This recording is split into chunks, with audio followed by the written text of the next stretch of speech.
दिल्ली का उत्तम नगर इलाका इस वक्त राजनीति का अखाड़ा बना हुआ है। तरुण हत्याकांड को लेकर भयंकर तरीके से सियासत हो रही है, तो वहीं ईद पर खून की होली वाले बयानों को लेकर डर का माहौल बना हुआ है। तमाम राजनीतिक दल इस मामले को लेकर गंभीर नजर आ रहे हैं, जबकि कई संगठनों ने तो इस पूरे मामले को हिंदू मुस्लिम तक बना दिया है। लेकिन जिस तरह से ईद पास है और हिंसा होने का खौफ मुस्लिम समुदाय को सता रहा है, उसे लेकर प्रशासन की भी नींद उड़ी हुई है। हालांकि मामले की गंभीरता को समझते हुए प्रशासन सतर्क है। भारी पुलिस बल तैनात किया जा रहा है ताकि ईद के दिन किसी तरह का कोई विवाद ना खड़ा हो और ना ही किसी तरह की कोई हिंसा भड़के। वहीं अब इस पूरे मामले में कांग्रेस सांसद राहुल गांधी की भी एंट्री हो गई है। यहां तक कि राहुल गांधी ने इस पूरे मामले को लेकर बीजेपी को घेरा है और तो और राहुल गांधी ने बीजेपी के ऊपर कई गंभीर आरोप भी लगाए हैं। राहुल गांधी का बीजेपी पर सीधा सीधा आरोप है कि बीजेपी सांप्रदायिक हिंसा भड़काने की कोशिश कर रही है। राहुल ने दोनों ही समुदाय से शांति बनाए रखने की अपील भी की है। कांग्रेस सांसद ने इस पूरे मुद्दे को लेकर एक्स पर एक पोस्ट भी किया, जिसमें उन्होंने लिखा कि उत्तम नगर के लोगों ने हिंसा की भारी कीमत चुकाई है। एक तरफ एक जवान लड़के तरुण की जान चली गई, दूसरी तरफ एक पूरा परिवार उत्पीड़न का सामना कर रहा है। उन्हें और खून खराबा नहीं चाहिए।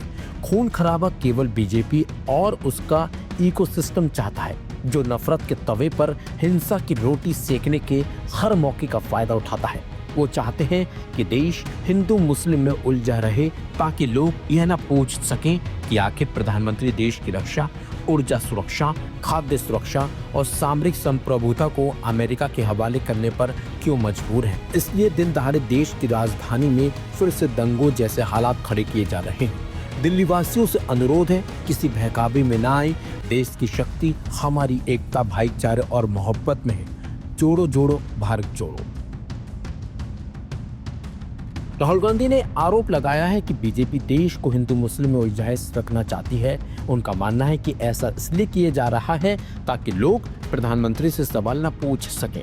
ये सवाल देश की रक्षा, ऊर्जा सुरक्षा और खाद्य सुरक्षा से संबंधित जो है, साथ ही सामरिक संप्रभुता को अमेरिका के हवाले करने पर भी सवाल न उठे। इसलिए राजधानी में फिर से दंगों जैसे हालात पैदा किए जाने की कोशिश बीजेपी की तरफ से की जा रही है। आपको बता दें, होली पर एक छोटे से विवाद के बाद तरुण के परिवार और पड़ोस में रहने वाले मुस्लिम परिवार के बीच विवाद हो गया था। देखते देखते विवाद खूनी संघर्ष में तब्दील हो गया और तरुण की जान चली गई, जिसके बाद ये मामला हिंदू मुस्लिम में तब्दील हो गया। हालांकि इस मामले में पुलिस ने 10 से ज्यादा लोगों को गिरफ्तार किया है और कई आरोपियों की तलाश अभी भी जारी है, लेकिन ये विवाद थमने का नाम नहीं ले रहा है। ऐसे में अब ईद पास है, तो इस वजह से उत्तम नगर फिर से सियासत का अखाड़ा बन गया है।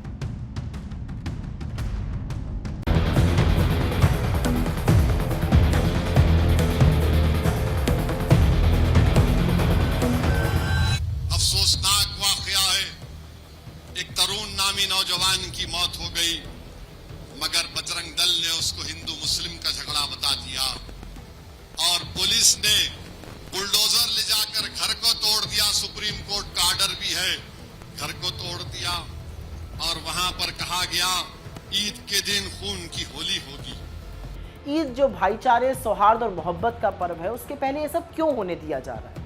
हम एक समाज के तौर पर क्या बनते जा रहे हैं? अगर ये आतंक नहीं है तो ये और क्या है? देश की राजधानी दिल्ली का उत्तम नगर इन दिनों एक बार फिर सुर्खियों में है, लेकिन वजह विकास नहीं बल्कि बढ़ता सांप्रदायिक तनाव है। होली के बाद शुरू हुई चिंगारी अब ईद के त्योहार तक पहुंच चुकी है। कुछ संगठनों द्वारा दी गई कथित धमकियों ने न सिर्फ इलाके में डर पैदा कर दिया है, बल्कि अब ये मामला दिल्ली हाईकोर्ट से लेकर राजनीति के गलियारों तक गर्मा गया है। AIMIM प्रमुख असदुद्दीन ओवैसी ने मामले पर सीधे दिल्ली पुलिस की कार्यशैली को कटघरे में खड़ा किया। ओवैसी ने एक्स पर लिखा कि पुलिस की मौजूदगी के बावजूद नफरत फैलाने वाली गतिविधियां जारी हैं। उन्होंने आरोप लगाया कि पुलिस हालात काबू में करने के लिए ठोस कदम नहीं उठा रही है, जिससे मुस्लिम समुदाय में असुरक्षा की भावना बढ़ रही है। आपको बता दें कि ओवैसी ने एक्स पर ट्वीट करते हुए लिखा, उत्तम नगर में दिल्ली पुलिस की मौजूदगी के बावजूद नफरत फैलाने की गतिविधियां लगातार जारी रहने के आरोप सामने आ रहे हैं। कहा जा रहा है कि स्थिति को काबू करने के लिए ठोस कदम नहीं उठाए जा रहे हैं, जिससे इलाके में असुरक्षा और तनाव का माहौल बढ़ता जा रहा है। पुलिस की जिम्मेदारी है कि हर नागरिक खुद को सुरक्षित महसूस करे, लेकिन मौजूदा हालात ये संकेत दे रहे हैं कि हालात बिगड़ने से रोकने के लिए अपेक्षित कार्रवाई नहीं हो पा रही है।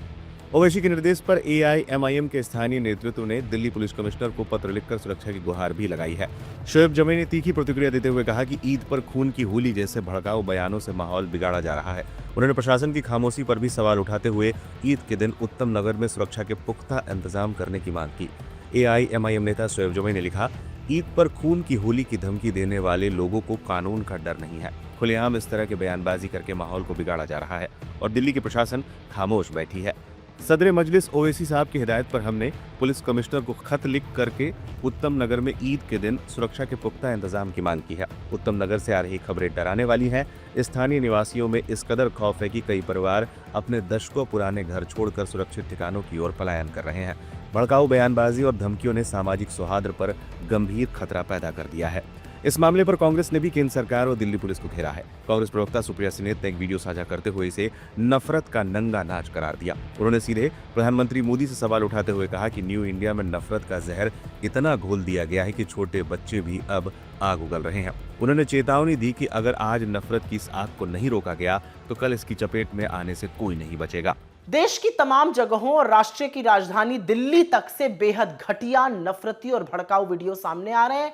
इन वीडियोस में खुलेआम मुसलमानों के लिए ऐसे शब्दों का प्रयोग किया जा रहा है जो शायद मैं यहां पर कह भी नहीं सकती हूं, लेकिन न पुलिस, न प्रशासन, न कोर्ट, किसी के भी कान पर जू नहीं रेंग रही है। कानून की खुलेआम धज्जियां उड़ाई जा रही हैं और नफरत का नंगा नाच चल रहा है। जो बात सोचने में विभत्स लगती है वो बेखौफ होकर कही जा रही है। गुंडे, मवाली, आतंकियों को कानून का मानो कोई डर ही नहीं है, क्योंकि नरेंद्र मोदी के बनाए इस न्यू इंडिया में मुसलमानों के खिलाफ इतनी नफरत, इतना जहर घोला गया है कि उनके खिलाफ हिंसा और मारने काटने की बात आम हो गई है। बेझिझक होकर कही जा रही है। छोटे छोटे बच्चे आग उगल रहे हैं। ईद जो भाईचारे, सौहार्द और मोहब्बत का पर्व है, उसके पहले ये सब क्यों होने दिया जा रहा है? हम एक समाज के तौर पर क्या बनते जा रहे हैं? अगर ये आतंक नहीं है तो ये और क्या है? इन लफंगे और गुंडों पर किसका वरद हस्त है? ये डरते क्यों नहीं है? पूरे देश को इस नफरत की आग में क्यों झोंका जा रहा है? कितना हिंदू और मुसलमान करेंगे मोदी जी आप? और एक सवाल मेरे मन में बार बार आता है, क्या मिल रहा है आपको मेरे देश को बर्बाद करके? ये सवाल बार बार मेरे मन में आता है। क्या नफरत भड़काकर आप अपनी बाकी काली करतूतों पर पर्दा डाल दीजिएगा, वो छिप जाएंगी? क्या पूरे देश में केरोसिन छिड़कने से आपका मन भरेगा?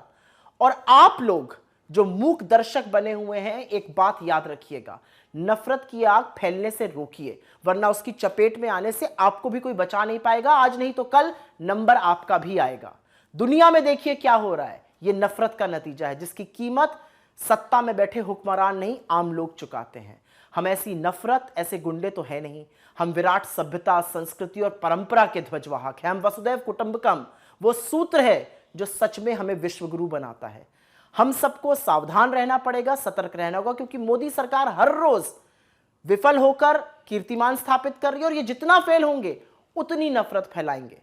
एक बात याद रखिएगा, सरकारें आएंगी जाएंगी, लेकिन अगर आपको देश से मोहब्बत है तो आंखें खुली रखिए, नफरत के भागीदार मत बनिए। आसपास नफरत के शिकार लोगों के साथ खड़े होइए, क्योंकि यही इंसानियत है, यही भारतीयता है और यही असल में हम और आप हैं। ईद भाईचारे और मोहब्बत का पर्व है। सवाल यह है कि आखिर देश की राजधानी में नफरत फैलाने वाले तत्वों पर लगाम क्यों नहीं कसी जा रही है? प्रशासन की खामोशी क्या किसी बड़ी अनहोनी का इंतजार कर रही है? उत्तम नगर के लोगों को अब सिर्फ पुलिस की मौजूदगी नहीं बल्कि सुरक्षा का भरोसा चाहिए। आपको बता दें, इससे पहले 13 मार्च को भी ओवैसी ने मामले पर बयान दिया था। दिल्ली में एक वाकया हुआ, दो पड़ोसियों का झगड़ा हुआ, हिंदू और मुसलमान, गंदा पानी फेंका गया एक खातून पर, दोनों में हाथापाई हुई। एक 80 साल का बूढ़ा, 3 खवातीन और 2 बच्चों को पुलिस ने पकड़ लिया।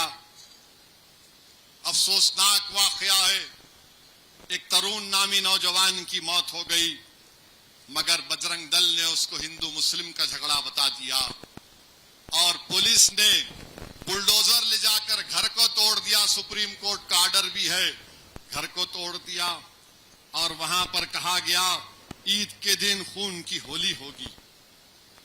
और फिर एक 12 साल के बच्चे का वीडियो मुझे किसी ने भेजा। उस 12 साल के बच्चे में इतनी नफरत कहां से आ गई? कहां से आ गई उस बच्चे की? कौन उसके दिमाग में नफरत डाला? फिर हम देखते हैं कि मेघालय में वेस्ट गारो हिल्स में वेस्ट गारो हिल्स में वहां पे इलेक्शन हो रहा है। इलेक्शन में दो मुसलमान खैरुल इस्लाम और अशरफुल इस्लाम को मारकर कत्ल कर दिया गया। क्यों मारा गया? कि नहीं ये बंगाली है मेरे भाई, ये बंगाली है, ये इनको वहां से आए, ये मियां है। ये बताओ कि ये जो बंगाली बोलने वाले भारत के मुसलमान हैं, उनको मेघालय में मार दिया गया, खैरुल इस्लाम अशरफुल इस्लाम को। और फिर जो जामा मस्जिद तूरा है उसकी बेहुरमती की गई। बाहर से आए तो फिर मस्जिद भी बाहर से आई क्या? बहरहाल मकसद ये है कि इनको मारा जाए। और मारने वालों ने पुकार कर कहा ये तुम्हारी जमीन नहीं है,